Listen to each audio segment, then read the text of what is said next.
Listen, I don't know who needed to hear this on today, but you cannot derive power or gain prosperity off of the dead works of your ancestors. I'm going to say that one more time. You cannot derive power or gain prosperity from the dead works of your ancestors. Listen, so many people in this generation, they talk about how my dead auntie is my guardian angel, my dead best friend, my dead grandmother, my dead uncle is my guardian angel. No, they are not. I hate to break it to you. Listen, when you worship your ancestors, or when you pray to your ancestors, when a dead loved one comes to you in your dreams and talks to you, this is not actually your dead loved one. These are demons and familiar spirits who use the face of a dead loved one. They use the face of someone you love to get you to trust them, so that when you trust them, you come into agreement with them. Now you just formed a covenant with that familiar spirit, and now you just placed a curse over your life. Right? God can speak to people in dreams, just like demons and evil spirits can speak to you in dreams. And your dead loved ones, understand the Bible says that the enemy comes as a bearer of light.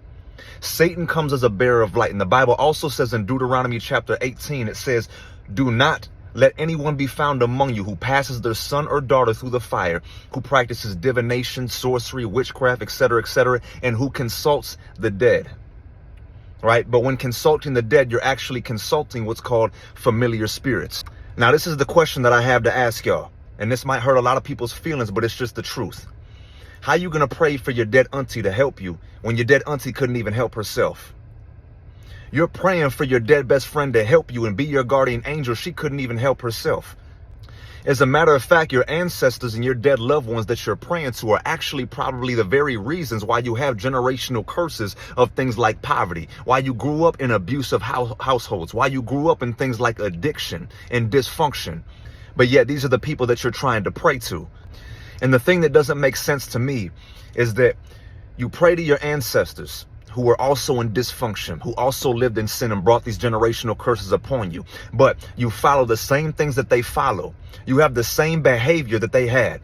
You live in the same sin and dysfunction that they lived in, right? You follow the same religions, traditions, and you believe in the same things that they believe, but yet you expect a different outcome to your life. So which has put majority of the world in this state of deception and delusion. And you notice the people that do witchcraft and pray to their ancestors and things of that nature, you notice they always end up in the same patterns. They always end up in the same cycles and same dysfunction as their ancestors. You notice the generational curse is never actually broken over their life, because you cannot follow the same things that they followed and expect a different outcome to your life. You don't know how many stories I hear about people who worship their ancestors. They practice witchcraft their entire life. And when they get older, what happens? They end up with things like heart disease. They end up cursed with things like cancer, leukemia, lupus, whatever the case may be, because those demons will turn on you. They will pretend to love you, pretend to bless you, pretend like they're there to protect you.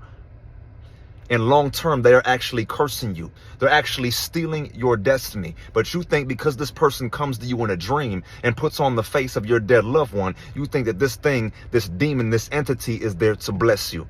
Listen, y'all got to come out of this deception.